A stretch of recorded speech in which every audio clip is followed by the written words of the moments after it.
Man United podcast with Bidds and Monty.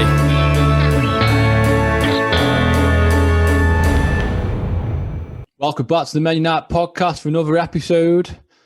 And we have just had an amazing time talking to David Cotterill. What an episode it's been. Learned so much from this guy and the experience he's had through his professional footballing career in the Premier League, the Wales International, all the struggles he had. Some big players. Oh, some really big players. Big players. Amazing. And also, we have done the draw for the community giveaway. And the winner is here. Number 38, Phil Hall. Bravo, bravo, bravo. Congratulations, Phil. Amazing. And we also got another giveaway when we hit 100 subscribers on YouTube. And we are 6 off. So, please, if you're getting through, I think I said it last video. Yeah. If you're getting through videos, we're getting the views, please like, subscribe, share the love, man. And drop in some comments. We always reply to them. We'll reply. Even, you know what you guys can also do as well? Under comments, put down maybe a topic or something that you want us to discuss. Yes, we will do that for you. It could be between me and Dan, or it could be between us two and a guest, and we'll discuss the topic. Exactly. And also, if you're listening on iTunes or Spotify or any other platform that we're on, we love you as well. We love you. Los amamos. Los amamos. Yes, what he's just said. Enjoy the episode, guys. So today we've got David Cotterill on the show. Bro, how's it going? Yeah, I'm all good. How are you? Yes, mate. I'm not too bad. I've had a bit of a stressful week, just been talking about football. I know, yeah, we're just saying your team's not doing very well, so you're a bit stressed. Yeah, mate. It's just I can't describe the words I'm feeling right now. I really can't. I really can't. You know what? I think what doesn't help is that how good they've been since they got promoted. So kind of like the expectations are really, really high. But we've kind of gone from like playing really good football to like. It's not funny, Monty. You shouldn't be laughing at this, mate. I've just told you how bad of a trigger this is. You might as well start supporting someone else, mate. It's never too late, I have got a second team. I do have a second team. I've already told you that. Support Vale. What, Vale? Yeah, so yesterday you did spring me step a bit, No, it was about time, and we've had a rough patch. Yeah, talk about rough patches. I think I might be a bit worse down your end. We're on the up now. We're on the up now, man. Yes. Right. So, Mr. David Cotterill, you started your career at Bristol City, right? Yeah, so I joined Bristol City when I was 10, and just come through the ranks there, and I made my debut when I was 16. Wow, what was that like? Yeah, no, it was amazing. Obviously, when a bit like Monty, really, where you're like a young kid growing up, that's why you got football at your feet all the time. You're constantly practicing. I feel like, a lot of on the outside, you hear people saying, "Oh, he's an overnight success," or "He's this and he's that." But there's been a lot of practice and hours that's gone into that stage. So when you like Messi, when he made his debut for Barcelona at 17, they say, "Oh, he's an overnight success." He's probably grafted for the last 10, 12 years on the streets playing football and practice every single day. So, there's a lot of dedication went into it, same as Monty. And I felt like even when I was 14, 15, I think I had that arrogance to think that I was good enough to be in the first team at that age. I was training with the first team. I was training with obviously full grown men. And I was fearless, really. I didn't see any players in that first team that were better than me. I think that's what maybe separated me from the other guys, is that, the other younger kids coming through, is that I was fearless, really. What league were they in when you joined Bristol City? They're in League One. They were League One, yeah. And then, so you made your debut. You were there. You were there for 2 years, it's saying, and then you went to Wigan. Yeah, so I was there for 2 years, but when I was at Bristol, I made my debut for Wales when I was 17, and then I went from Bristol City to Wigan, who were in the Premier League at that time.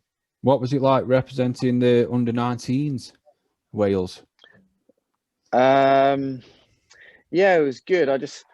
To be quite honest, all through the schoolboys, I was doing really, really well for Bristol City, and it was kind of like clicky, really. So all the younger players who were in the under 15s, 16s for Wales, I felt it was people were just getting picked because I don't know they're friends with their dads or they're doing this and doing that. I didn't feel that any player in that age is it's all politics really. I didn't feel any player should have been picked before me at that age, so that's why I kind of jumped quite big. So I went into like the under 19s. I was 15, 16 when I was there. Then I jumped then straight to the 21s, and I played a few games for them when I was young, and I went straight into the first team then because we were kind of adjusting to all the players that were retiring, so we had to bring in a lot more youth that were coming through, and that's why we probably developed as a good team later on because we come through the ranks together, and that's why we developed really, really good later on. Was it the same kind of feel for the under 21s as well, like that clicky feel? You know what, we had actually not in the 21s, I wouldn't say as much. No, we had a really, really good squad, great group of lads that were coming through, and I'd probably say a good 60, 70%, if not more, actually went on and then play for the first team as well. So we were very good, very talented youngsters that were coming through there. I think it stopped getting a little bit clicky maybe when you get to like under 19s, but all through the schoolboys, definitely under 16s and below, I felt like it was really, really clicky back then. Yeah. So if your parents fit in, you kind of got a bit of a bump up, did you? That kind of feel. I think so, yeah, because I felt like some of the players that were coming through weren't the best, and it was obvious to see a lot of people say, "Why are you not at the team?" And I just felt like they were maybe picking Cardiff-based players who were in the setup of Cardiff City rather than looking players who were going to Bristol City, Bristol Rovers, and other clubs as well. Yeah. Say there's quite a lot of Welsh talent that have been even at the south coast of England, like Gareth Bale, for existence. Well, I think that's the thing, though. When you're coming through these teams at that level, it's kind of like, oh well, if you're a big club like Man United, you assume you're better than someone who's at Bristol City, or vice versa. When that's really not the case, because you're so young and you develop. Yes, you got picked up by a bigger team, but it doesn't necessarily mean that you're a better player than that person. Yeah. And that's what I just felt like. I think sometimes when you're at a bigger club, when you're that young, it takes you very far because that club gets you a lot further than what the actual individual talent is about. Yeah. And then obviously from Bristol to Wigan, that's a big jump from, was it League One up to the Premier League then? Because Wigan were in the Prem at the time, weren't they? Yeah, it was a massive jump. The Premier League players are just more ruthless and more clinical. They're there for a reason. So it was a huge jump. I think I signed there when I was like 17, 18. And it's quite a tough place, really, because I was obviously at Bristol. I was not far from Cardiff, which is obviously where I'm from. And it was kind of, I was put in Manchester, miles away from where I was from. And I just felt like I didn't have the right support. It's kind of like, I got the move. I'm a young kid. And I just feel like Wigan was a very good club, great people there. I just felt that I didn't have the network and support system that I needed that big of a jump, more mentally than anything else. Yeah. I bet it was quite a mental challenge for such a kid at a young age, moving away from home, away from his family and his friends, and he's now in a completely different city. Yeah, it was huge. I think, even when I was 13, 14, I was always about perfection. So if I didn't have perfection or things didn't go my way, I'd self-harm with my studs against my shins, whacking, because I used to think, well, no one's going to, raise any points to that because I play football 5-6 times a week. I could just hit a bad tackle or whatever, I'd get away with it. But I was always after that perfection. Yeah. And if I didn't, I'd lose my shit. And I think when I went to Wigan, it's kind of, that mentality was still the same, but I didn't have the right support. it's kind of like, it's like probably like most agencies that were back then. It's kind of like, right, we got the move, we got our cut out of it. We're cushy for a couple of years until he needs to move again. Yeah. And that's just the way I felt at that time. And I was in a young relationship as well, which is really, really toxic. She wasn't good for me at all. So I Yeah. had all those things that were going on off the pitch. And that's just the way I felt. I think sometimes that a lot of footballers are actually humans, and they do have a life outside of the training ground and off that pitch, which comes to a surprise to them. Yeah, I think a lot of football fans, and they don't see that side, do they? They just go watch the team play every Saturday, and then they could say what they want about that player. If he might have had a bad game, and things do play on your mind on the pitch. That'd be right in me saying, wouldn't it? If you've got things that are going wrong in your personal life, surely it does affect your ability on the pitch. To be quite honest, that's the only time I felt free was when I was playing on a Saturday or a Tuesday. Of course, it can add up and build up as well that way. But that's the only time I felt free. In training sessions, I felt a little bit, I was drunk quite a lot as well. I was always drinking, many times the night before training, or I was going in. It could play a burden. But then the only time I felt free was when I was playing. Yeah. So was drink quite an issue for you? Like, was that kind of something that numbed all the shit that was going on? It numbs a shit only for a little time, a little period, because the problem's still going to be there the next day when you sober up. But yeah, I was riding the wave for a little while, and could only get away with it for so much with my drinking, because it eventually catches up with you. I was I used to get absolutely steaming. Some of my teammates were like, how are you training today after the state you would have been in and stuff? Yeah. I don't know how. I used to just always get through it, and I would still train at a good level. No one know any different. But I just think, especially my early 20s or around about 22, 23, that's when the drinking started to kick more and more and more. And I wanted to, I was wanting that life of going out, getting drunk and so on. And then I went through a divorce when I was 24. Yeah. So I was kind of, going out and, the usual things that would get brought up from the fans, or he's doing this, he's doing that. But, I'm having a divorce. Because if you look at most people in other jobs away from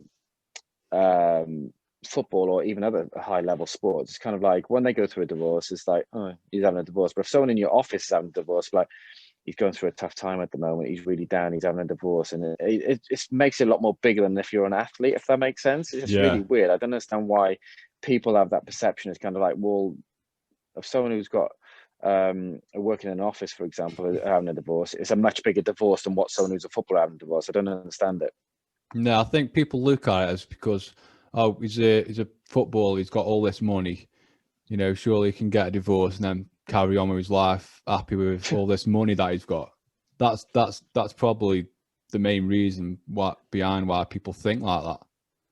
And I know, wrong. yeah, it's amazing that I must have kidded myself. Maybe money just hides everyone's emotions and feelings. Maybe people who've got money, they're just robots. Yeah. I'll get all the money and I'll be fine.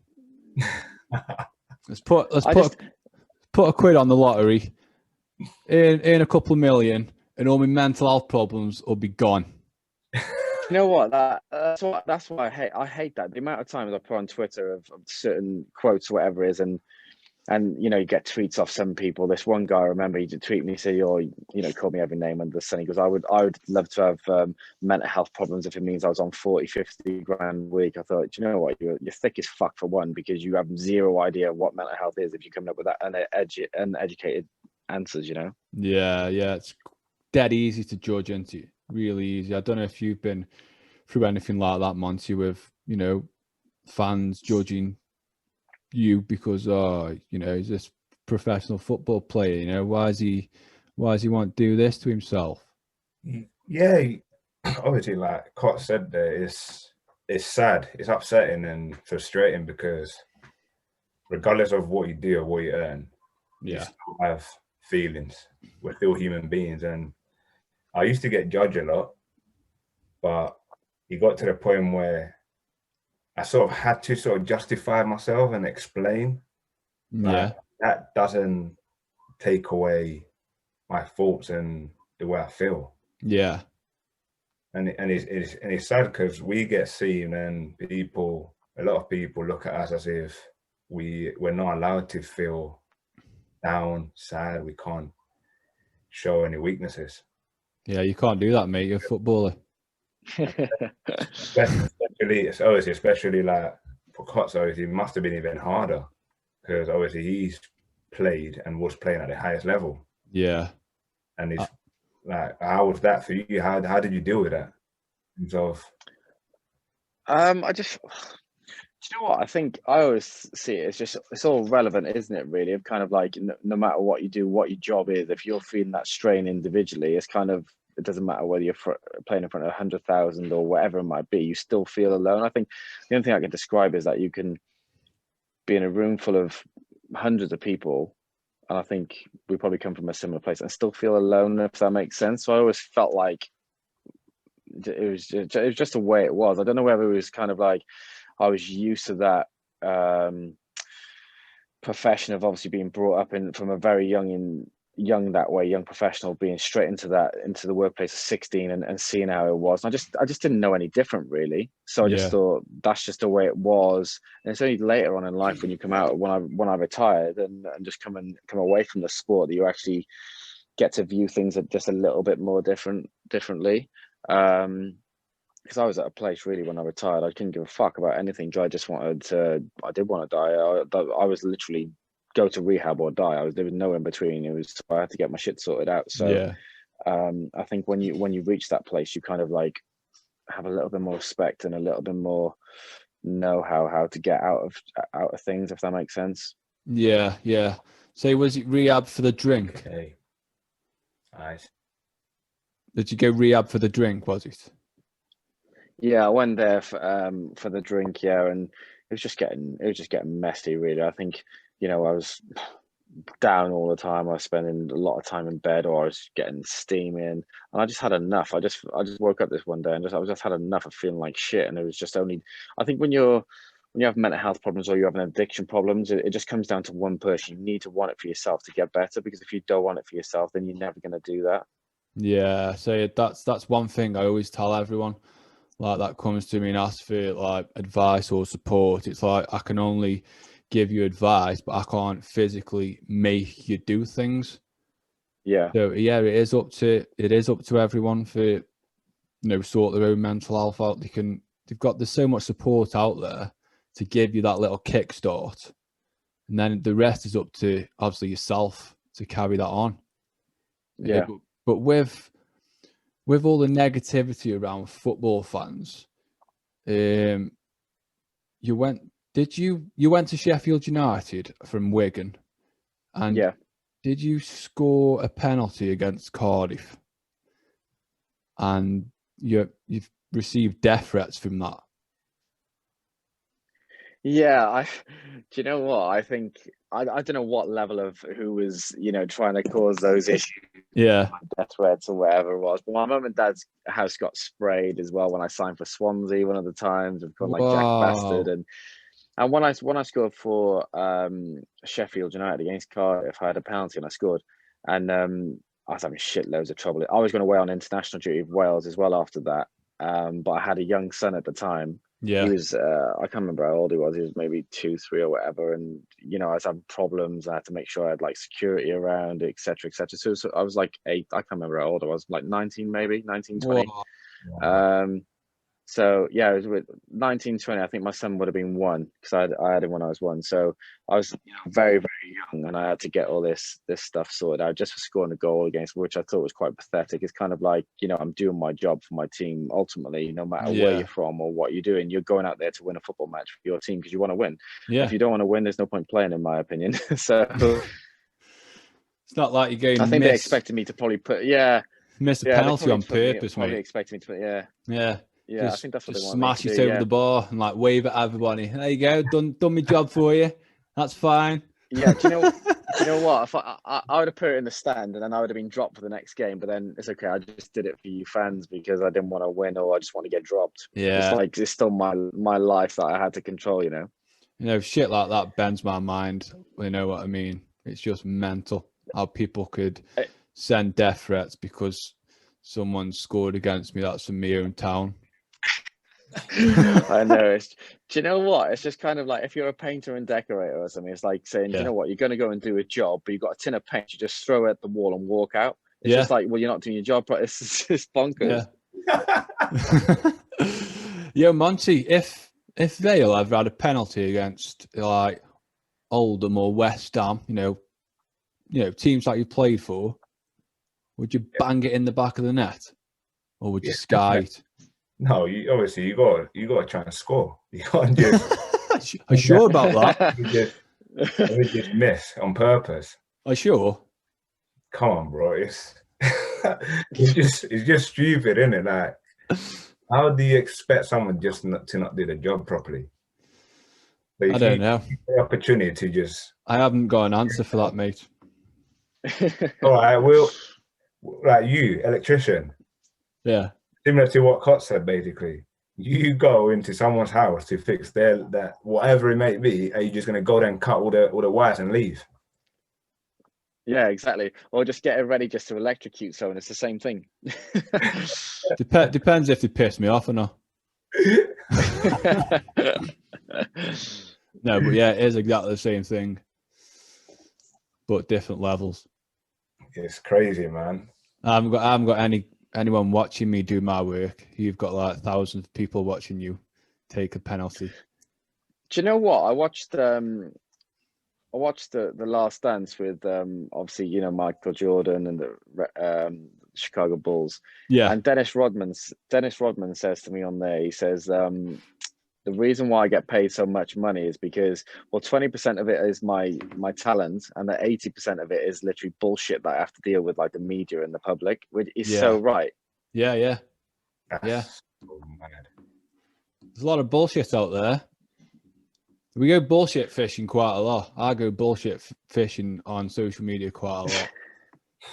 Do you know what? I think well, that's the trouble though. I think because, you know, you're in the public eye, you're getting paid a certain amount of money. Like, that's what I'm saying. When people say, look, footballers get paid extra amount of money and this ridiculous amount of money to go and do this and do that, but there's a reason why they get paid that is because they can handle the pressures of being in the public place. Because if you know, footballers get absolutely hammered on social media and all stuff. Marcus Rashford got racially abused yesterday after everything that he's been doing. It just fucking blows my mind. But I don't understand how that's allowed and accepted. It just like it keeps continuing to happen and do this. It's just not the right. It's not right anyway. But even after everything that he's been doing for the country and all this positivity, and then you've got some fucking moron who wants to bring everyone down. Yeah. And then the hardest part is if he replies back to any of them comments being aggressive, then he's the one who's going to get punished as well. Yeah, exactly. See, there's no way I could hold my tongue in that kind of situation. Do you know what? I think he handled it the best way. Yeah, and give reference was the right way, because, you know, all the positive and all the amazing things that he's doing, you don't need some idiot that's going to bring you down. And you know, it doesn't matter what you do, even if you're an angel, someone's always going to have something bad things to say. All the time, there's always bad out there. But the thing is, I do a lot of fishing for it. And if there's anyone that's snaking like football players' Twitters and like slicing them in the comments, I'm the first one there. I love it. I love shooting people down like that. I did it yesterday, but we can't really go into that. Yeah, it happened yesterday, and the guys now deleted the comment off the group, which I think is beautiful. You got your own way. Yes, mate. Basically, finding after a football game, after his team's won a really good result, and then picking out all the smallest negative things, like a player might have misplaced the pass. The passing needs to be loads better. It's like, whoa, wait a minute. Yeah. Let's just shut this down. So I got the alarms on, and now it went. It's gone. It's gone. Love it. So you've done your work. Yes, and that was last night. So last night I slept like a baby. Yeah, if you didn't get your own way, you'd have been up all night. Yeah, I would have been kept going, mate. Kept going. Kept on the hunt. That's what happens. So with the international side of things, was there a different pressure from club and international? Or is it less pressure with being an international? Because you get these fans, don't you, that say, "Oh, he only plays well for his club." Like it's like I know a lot of the English fans saying like the likes of Steven Gerrard and players like that, you know, turned up for the club but not country. There's a lot of pressure on that side. Do you know what? I think no matter what national team you're involved in, you always have players, you know, even in Wales, really, I just think that some players there would be unbelievable playing for Wales, and they just couldn't hold a place in their club level, where you had some people who could hold a place in their club level, then when they want to go away with their country, it just didn't work out that way. I think the only time the pressures really got bigger is when we started to before we qualified to the Euros, just expectations were getting higher and higher and higher. Yeah. Just because the way we were performing, we obviously had more eyes on us because Bale signed for Real Madrid, and it just brings that more added pressure, which is it's a good pressure because you know you're doing something right. Because I was in the Welsh squad when we would, you know, be at the it used to be called the Millennium Stadium and now the Principality Stadium. We'd have like in a 70 or 80,000 seater, we'd have about 15-20,000 fans watching us, and it'd feel like a reserve game. And then we just started like up in it, and it was a good pressure. I think probably when we did go to the Euros, and as I say, when we were just before that, I sensed that the pressures for Wales did up, which was a good one. Yeah. But I think you're used to it anyway. When you play for, you know, decent sized clubs at club level as well, it just prepares you as well for that. Yeah. With the Euros, was that the 2016 Euros? Yeah. Was that the tournament where you almost beat England? Is that when Daniel Sturridge scored that late goal? Yeah, and then Iceland knocked you out, and then we got to the semi. Yeah, we got to the semis and lost to Portugal because Ronaldo decided to score a couple of goals against us. Yeah. So players like that, it's like what's it like playing against players with that ability? What's the best player you've played against? Would you say? Best player I've played against is probably Ronaldinho. Whoa. But the best player 1v1 is probably Ashley Cole as a left back. I think he was probably the best left back I played against. A solid defender, like. Just had everything. Yeah, he was just. And do you know what? I think I was 18, 19, playing at Stamford Bridge. They had Ashley Cole who just bombed on non-stop. I was sweating, blowing out my arse. And then they brought Wayne Bridge on as well. Then for about half an hour, and then he's got a ridiculous engine up and down, and he was a great player as well. So I had the two probably the best left backs at the time, just running up and down the wing, and I was like 18, 19. I didn't need it.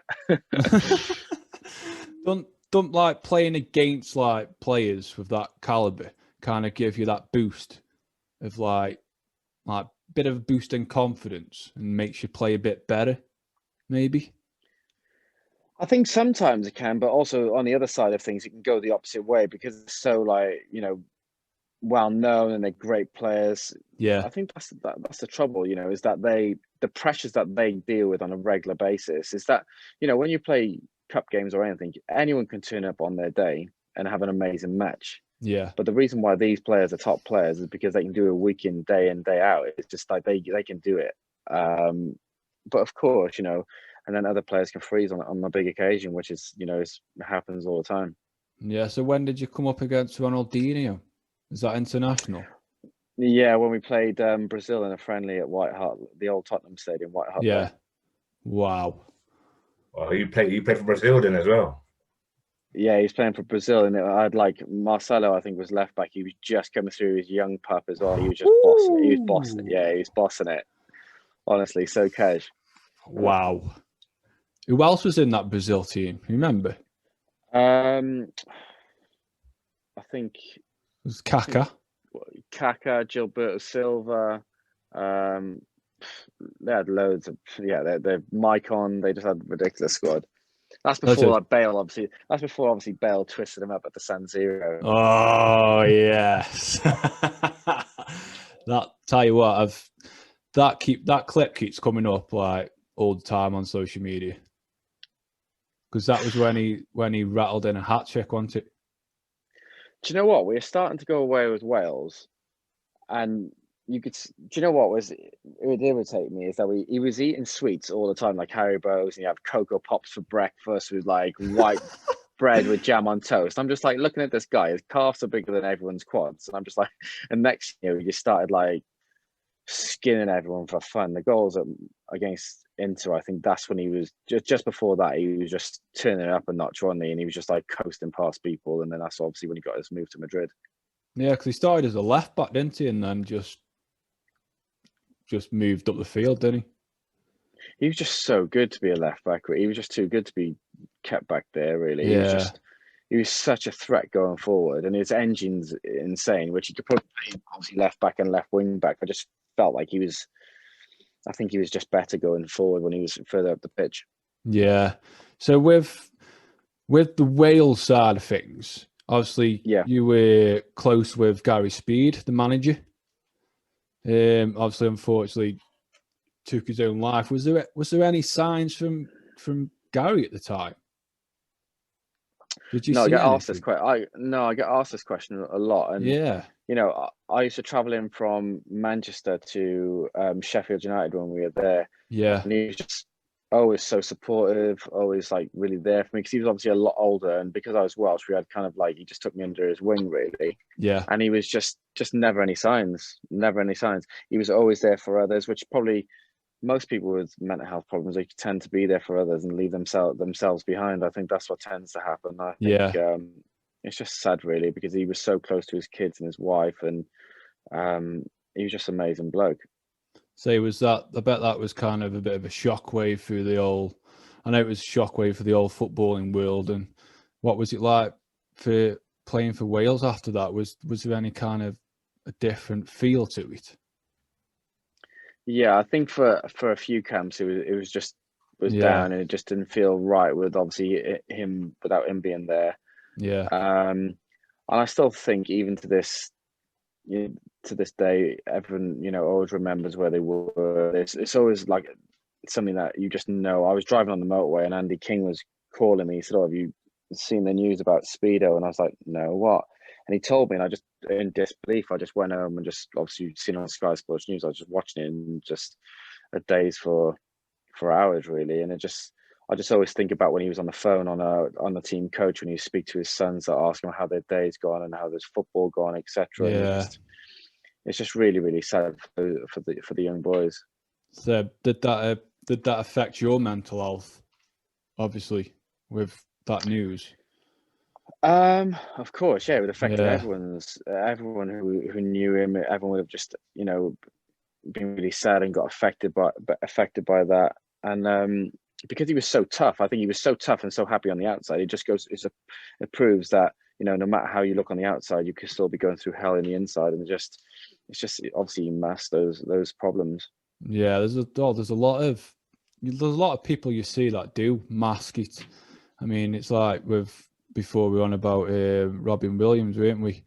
He was like the funniest guy I've ever seen on telly, and you wouldn't ever think of him doing what he did.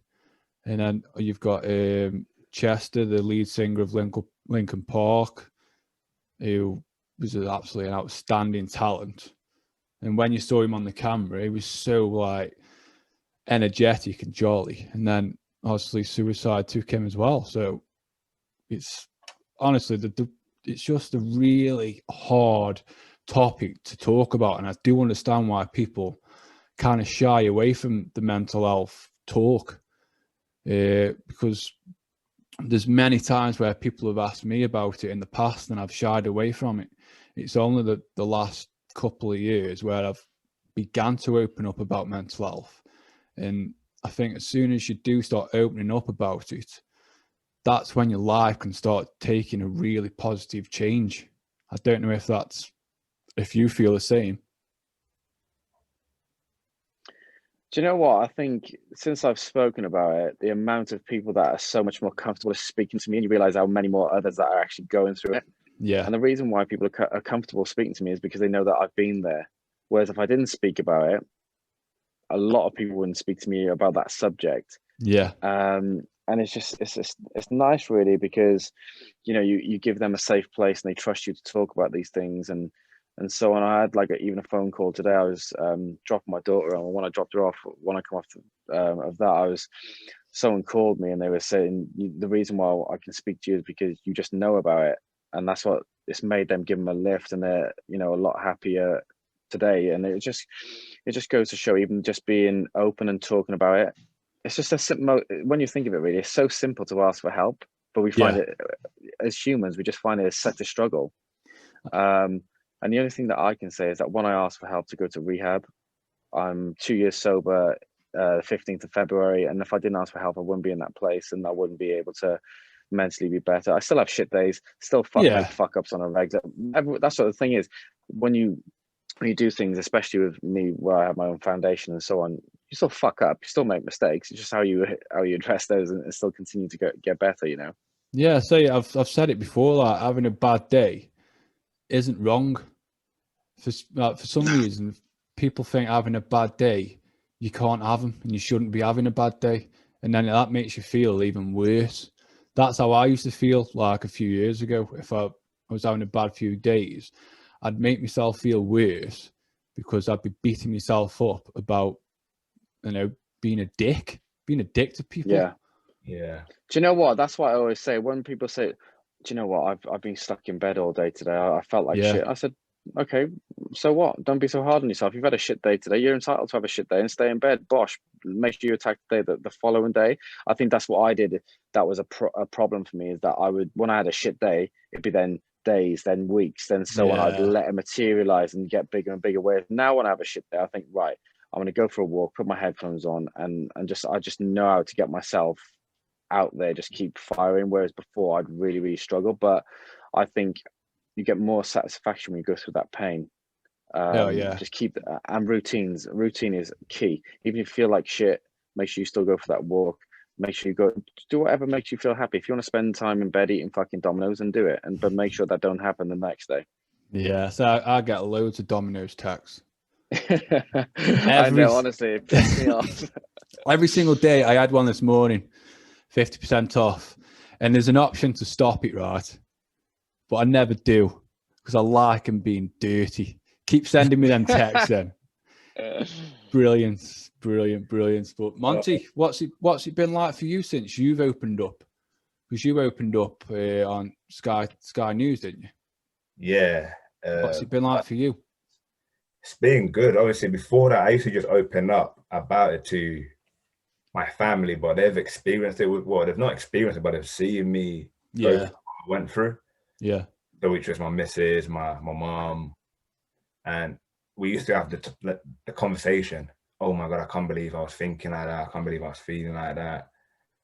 And then the moment I sort of opened up to a wider range of people, it helped me even more. Yeah. Because I was scared, don't get me wrong. I was very scared because of the same thing that stops us from speaking, which is, what are they going to say? They're going to judge us. They're going to laugh at me. They're going to think I'm weak. But no, I just say, you know what? That's my past. I've done that. Yeah. I've learned something. So since I've sort of opened up, I've sort of, obviously, the amount of quotes I read, and I came across one. I think it was from you, Cots, as well. That you put one up saying you can't... Inspiring you, am I? You can't... Don't bring my past to break me, because that's what's made me. Yeah.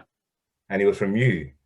And then I was thinking, we stay in the past for so long just because of the things we didn't do, what we didn't achieve.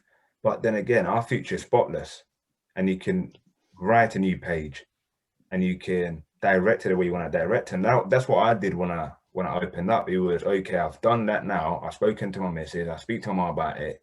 But now it's a new chapter. I need to speak to a wider range of people and get rid of this fear, because fear is just an illusion. It's just something that's not even true. But the more you repeat it in your head, it becomes reality. Yeah. And I've just said to myself, you know what?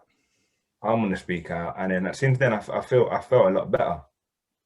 And it's been so much easier as well. And like Cot said as well, and you, Bidds, the amount of people that have come out and messaged me, and these individuals that I've been close to as well. And I'm thinking, wow, you've been suffering, but you've only just came out because I spoke. So it's such a good feeling as well that you know that you can sort of inspire people to speak and to just be happy with themselves. Yeah, I don't know if it's the same for you guys, but when I'm helping someone, like giving them advice and, you know, cheering them up and making sure they're not alone, it helps me. It helps me to help other people. It's like ever since I've come out of me therapy, because that's one thing I went for. I didn't want to go on medication. I think I've spoke about this loads of times. Obviously, it's my own personal opinion on the subject, because I find that medication's just there for mask me issues. So when I went to therapy, I tackled my issues head on. And, you know, ever since I've done that, I can now help people because I've now got my own life experiences there and to share. I don't mind sharing my life experience with anyone, because at the end of the day, it's going to help them. So does it help you helping others? Because I know you've got your own trust now, haven't you? Is that aimed at me or? Yeah, you've got.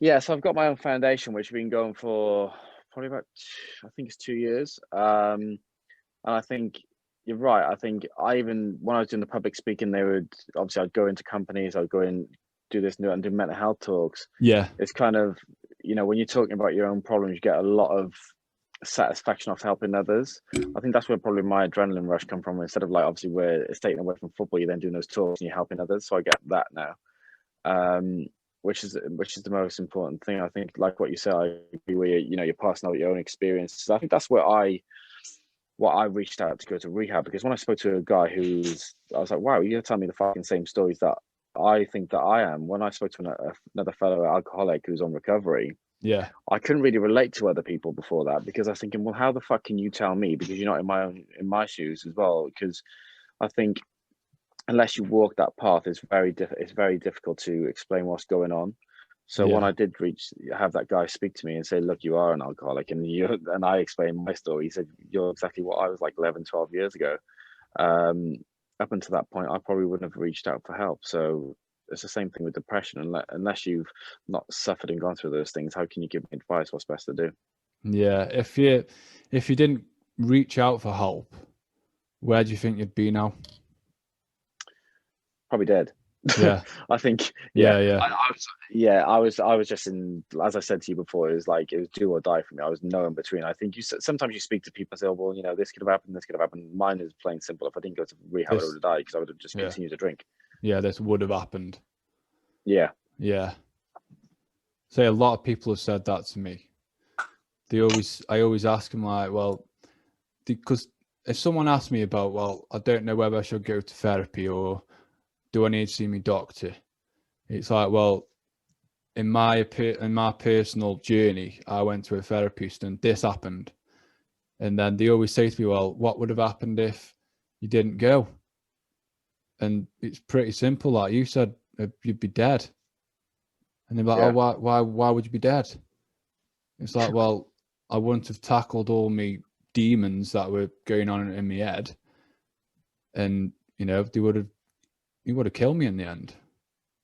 Do you know what I don't understand is that I know obviously people are fearful and they have certain ways where they feel a way. Yeah. But the amount of people that reach out to me and they say, look, I need help, I need to do things a different way. And by the way, this is no selling point on my behalf whatsoever. on my bio, I have Crystal Matrix, which I'm involved in with my business partner. She's a psychotherapist. She knows all about. She's talking from experience, obviously, with the life that she's been in for, with trauma, depression, anxiety. So we have these courses for every age possible out there. And the amount of people that reach out saying, "Oh, look, I want to get that course," and it's literally £24. And it was, before lockdown, it was £250 or whatever it might be. And some people were like, "Oh yeah, quite expensive, that is £24." And I'm like, can't believe it. And I'm thinking, you've just gone out, you've just ordered 2 cocktails, which is way more than what my courses are probably costing. Yeah. So you like the idea of getting better, but you don't want it. So, if you want the help, it's there. So you need to make sure that you control it and you get the help that you want. Well, it's basically £24 to save your life, isn't it? But yeah, exactly. There's no better investment than in yourself, and it's just crazy that people will say that. It's because they want a quick fix. They're happy to go out and buy a pair of trainers, but they don't want the long term. Yeah, because they base their happiness on external things. Yeah, exactly. And it don't work like that. And it's about prioritizing yourself and talking from what you just said. A lot of the times it's about, I can't wait for this to happen to make me happy, rather than go make it happen. Like, go get yourself that course. Read it. If it doesn't help you, then speak to the person and be like, you know what, it's not for me, or what else can I do? Because I'm not finding it useful, or I'm still struggling with this. But it's the fear. It goes back to the fear of just doing that course, for example, and then finding out that is them and they actually do it, but they don't want to admit it. So they rather go and buy a cocktail, the pro trainers, thinking, yeah, this cocktail's making me happy. This pro trainers will make me happy for a day or a week until they get all crusty and that. Yeah. Yeah. And then the cocktail is only making you happy until you need to try and buy another one and drown your sorrows, basically. Yeah, that's what I mean. It's the quick fix, isn't it? Rather than what's going to potentially make them better for the rest of their lives. Yeah. It's like sometimes as well, people don't want to do it. They want other people to fix themselves for them. Yeah, they like the idea. They like the idea of getting better without putting the work in. Simple. Yeah, that's one thing I've noticed, and I went through that years and years ago, but I wasn't going through that stage for very long. So I now understand why people feel like that. So if someone comes to me and says, I'm feeling like I want to kill myself or whatever, it's just talk about why. And then it's a massive list. I'm like, well, let's just focus on one of them things out of the list. And I was like, because it's Monday tomorrow. You're not going to fix all them things in one day. I says there's going to be a lot of things that happen in your life that may take years to fix. Some may take months. It's down to that individual to put the work in, like you said. Yeah, it's down to the individual to make themselves better, because no one else is going to do it for you. No, that's right, Monty. No one's going to do it for you, bro. No one's going to do it for you, man. Just because you're a professional footballer. Hey, Monty. No one's going to put it in the top bin for you. You have to swing that foot yourself. That's what I'm saying. They think it's easy. Don't get mentioning that goal you scored. Nah, man. You know what? Yeah, I wanted to go back and sort of ask you one thing, right? Yeah. You've retired. Obviously, we've gone through your career. You went to India. You've come back and you retired in 2018 from professional football. And then a month later, you've decided to talk about the things that you were suffering with. Why did you? I know we've touched it, but a bit more in details. Like, why did you sort of wait until you retired to be able to open up about what you was going through or what you was experiencing? I think I knew I was going to retire anyway. I just thought, well, do you know what? My career is done. I felt safe to talk about it then. I think, well, I've retired, so I can speak about mental health, because I'm not going to play football anyway. I didn't feel comfortable to speak to my teammates, didn't feel comfortable to speak it to that environment or my manager, because I don't think I would have probably had the support I needed, like with my drinking. It's kind of like, right, you're drinking a lot. Let's get them out of the club. You can be someone else's problem rather than them being a support system, being a support network around you. Yeah. And I don't think not many managers that I've probably played for in my career that I would say, do you know what, I could have gone to them and said, look, I feel free playing on a Saturday or a Tuesday evening, whatever it might be. I feel free then, but I'm mentally not okay away from the game. Yeah. I don't think too many of them would have supported me in the way that you should be supported. So that's the reason why I felt comfortable about speaking about when I retired, because my career was done then, didn't want to go back into it, and it just felt like the right thing to do. I still felt that a lot of people probably still looked up to me from when I was playing. I could maybe help other fellow professionals, like younger players coming through, to say, do you know what, there's a guy there who's had an all right career. Let's just make sure that I don't make the same mistakes that he did, and I can speak about it, and it's okay not to be okay. Just because you're a professional footballer doesn't mean that you don't have feelings and you can reach out for help. Yeah. Yeah. I bet there's a lot of young players though in these academies that they don't know anything about mental health. They're all focused on one thing, and that's getting big in football. Because I don't know. Do you know what the scary? Sorry to interrupt you. The scary thing is though, they'll soon find out about mental health when they get released and they don't have the support network around them, when their dream is actually shattered by not having a contract. That is where the big major issue lies. Is that, do you know what? Okay, you've got all these young boys who are trying to follow their dreams to be professionals, but what the fuck are you going to do to support them when they don't get the contracts? That's where the support needs to come in place also. Not just worrying about, where your investment's going to come from, or when your footballers make you millions of pounds when we sell them on. You need to look after the boys who get rejected, or the girls are going to get rejected from these football clubs and so on, because they're still human beings. I know people like to perceive, and owners and so on like to perceive, they're on a conveyor belt and they're going to make you millions of pounds. You need to look after them. Your job is to make sure their well-being is safe as well. Yeah. I mean, we had the young Man City lad commit suicide, didn't we, last October? I think we spoke about it with football mindset coach. Oh, with Rob Blackburn. Yeah. We're on about that then, and these young lads have absolutely zero support coming out of an academy when they've been dropped. Do you know if there's anything in place? They're starting to get a little bit better, but again, it just goes to my point. Is when that young kid took his own life. Yeah. All social media, all media, all football clubs, everyone's posting and tweeting and so on about that particular time, because it's happened then. Again, still, there's so many tick box exercises going from there without anything really getting done. I think there are some good clubs out there. I know Wolves, for example. I know that's your team. I remember when I visited there, they do amazing things. They educate their younger players about the pressures of social media, the pressures of maybe meeting a girlfriend or playing in front of crowds. They educate them about different things all the time. So that's what needs to happen at every club level. Just because it doesn't have to be in the Premier League, it needs to be from grassroots all the way up, because there's different pressures of not just even football, of just life. You need to be getting educated. And I think the thing is that I constantly say this, but we're constantly we're reacting to things rather than being proactive. We always wait for things to happen to these younger kids, and instead of educating them to make sure we can prevent it. So that's the problem. And it's still going to be the problem until we actually rectify the problems.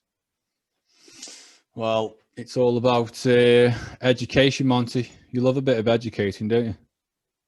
Because didn't you send your little lad to a special needs school? Yeah, man. Just to give him a bit of experience. It's important for when we had this topics before, and we've discussed mental health, we've spoke about racism. We could sit down and say what we feel and what we know, because we've chose to change ourselves. We decided to be open, but to actually make a difference and and help is by educating our youngest, our kids. And that's what I did. Because when I was a kid growing up in Colombia, like I said, I must have been arrogant. I didn't know much. And when I used to see someone walking a certain way, I used to find it funny. But no one ever told me it's because they've got this, they've got that. Yeah. But as I got older, I've understood that some people are less capable of doing certain things, less fortunate because of something that must have happened. So I took my youngest, my 4-year-old, to a special needs school just so he could see the kids there and see that no matter what they are experiencing, they are human beings. End of the day, and deserve the same respect, the same treatment that he would be expecting from anyone else. Yeah. And I think that's where he's got to start, man. We have to start from our own households, I believe so, and hoping that then they wouldn't take that on into their schools, because it passes on and they're not inspired or encouraged by other people to do that. We don't. Do you know what? That's amazing. That's amazing what you've done there by taking your little one to school. I remember when I went to when I played in India, I come home and that's the first thing I said to my children. I said, "Do you know what? You should have fucking come with me to India, because you'd have literally seen about how people live. They're washing in a ditch, literally on the streets, cupping their hands to get some water.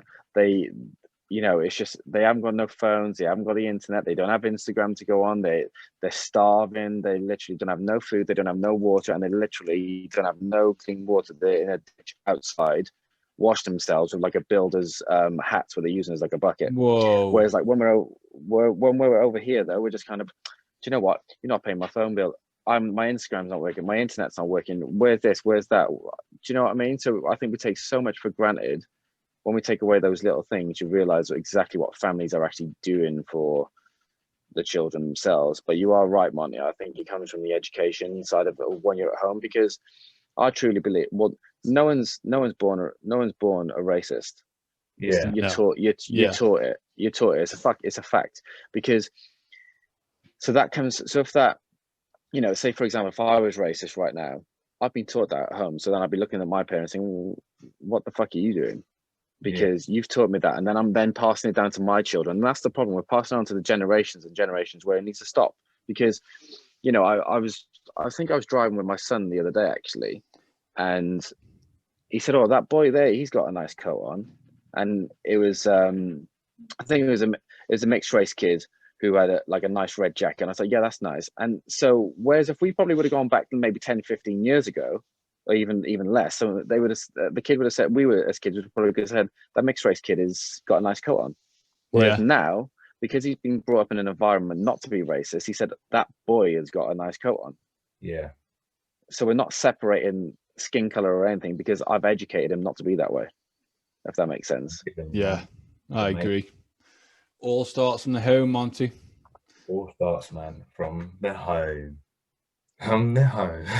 Tell you what, we spent way too much time at home at the moment, so everyone should be cracking on. Everyone should be good. We spent that much time in the house. It's educating your kids, man. Yeah.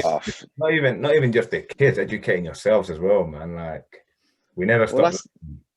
Well, that's the trouble, really. I think, I see some stats the other day, and everyone's saying, "Oh, you're at home, you're safe, blah blah blah," but you're not. Like, there's a rise in obviously home abuse to the kids, to partners, etc., etc. So sometimes you might be thinking, "Do you know what?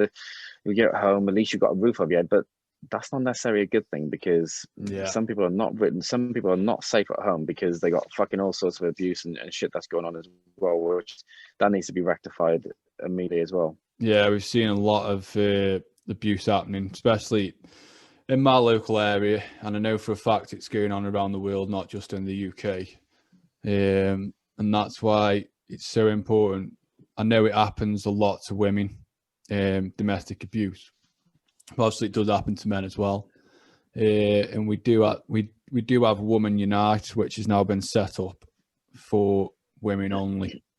So if there's any women out there that need to reach out, there's a Facebook group called Women's Unite.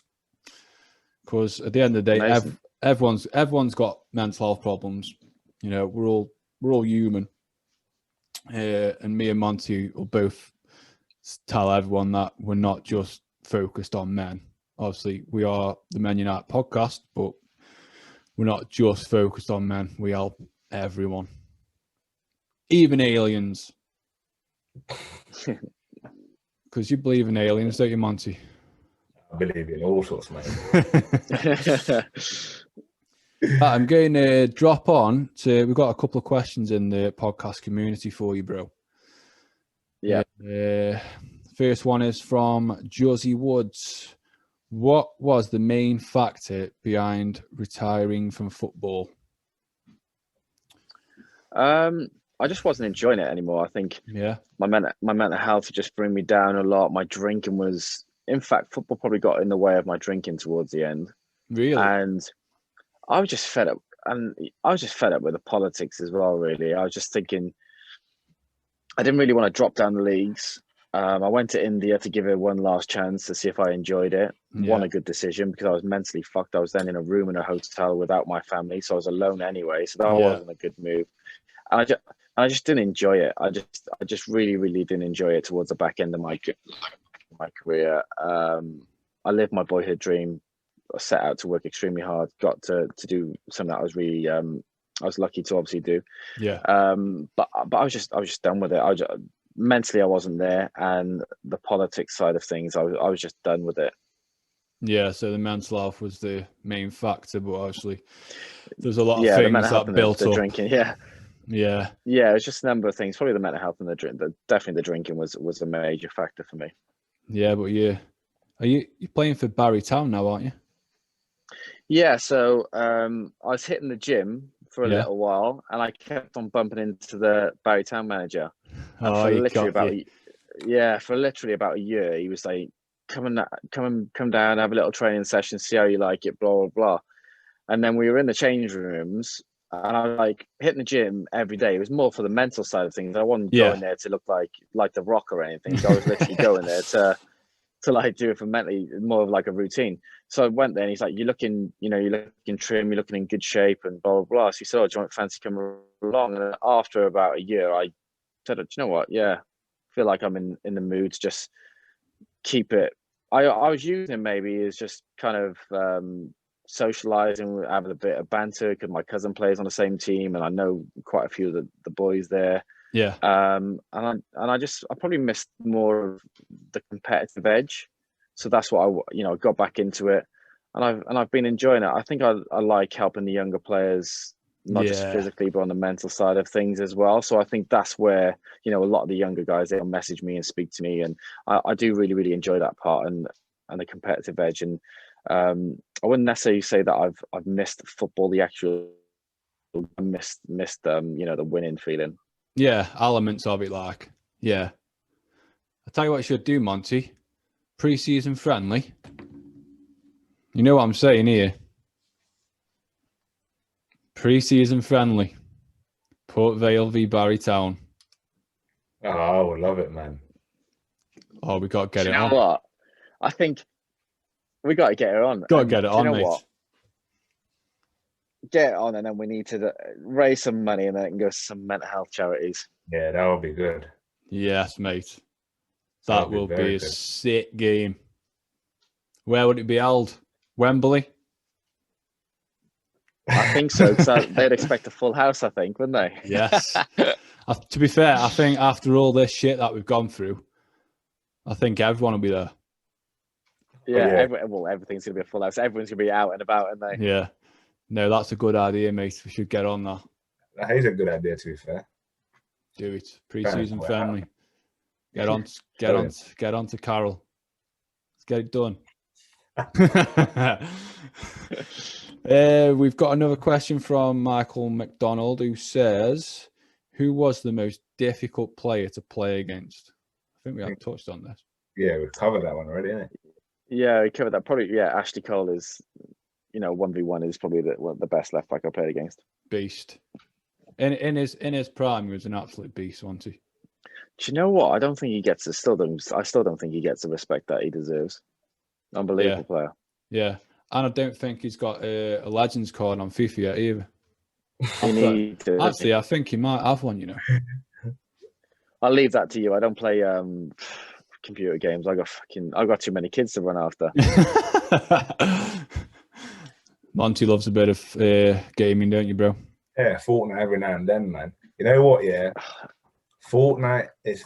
I used to love Call of Duty, but Call of Duty is so serious. Yeah. Not even like say to your mate, "Oh, he's over there. He's over there." Well, Fortnite.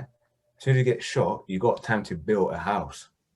Dude, that's too much. You know, honestly, that's too much for me. I'm just happy just walking my dog. I don't need that shit in my life. You know how I got hooked in it? It was because he used to help me think. Because it was actually a chilled game and like an actual game, and he used to help me think. So when I used to play it, when I first started playing it, he used to just help me think, and he used to help me plan what I was going to do the next day. Yeah. And yeah, so then now that he helped me sort of like get to the position I'm in now, I just carry on playing it, just like same thing. Do you know what? Because I've got an addictive personality, I'd probably fucking be spending about 48 hours with no sleep on the computer. That's why I don't need to get involved in that. Yeah.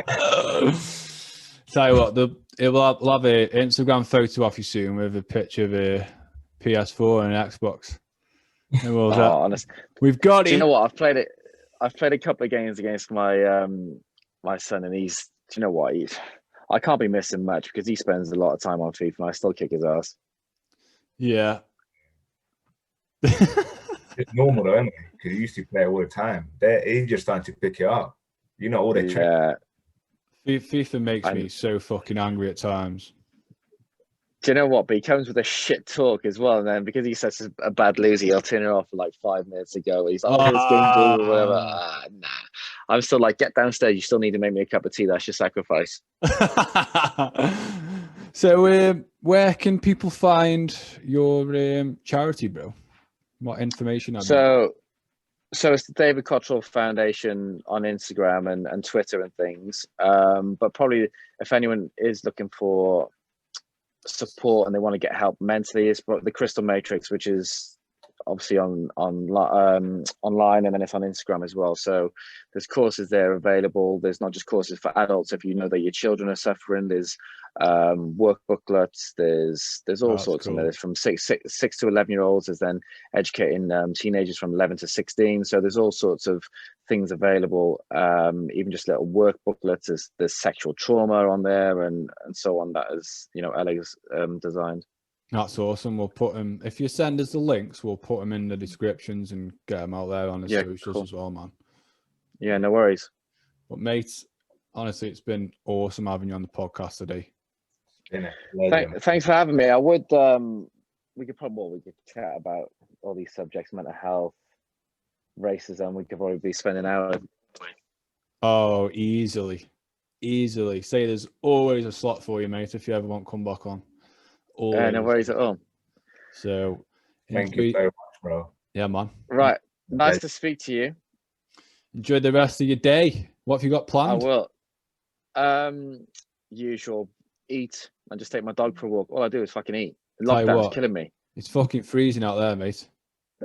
Oh, do you know what? I trained yesterday for Barry, and on Thursday, this bald head was had fucking brain freeze. I was struggling. Honestly, I need to get. It's so cold, man. It's so cold. But honestly, mate, I appreciate your time that you've given us and help us spread the awareness. No, keep it going, guys. Well done. Yes. Thank you, man. Appreciate it. Right. Speak soon. Take care. Take it easy. Thanks for listening. Bye, mate. Thanks for viewing and thanks for listening, you beautiful human beings.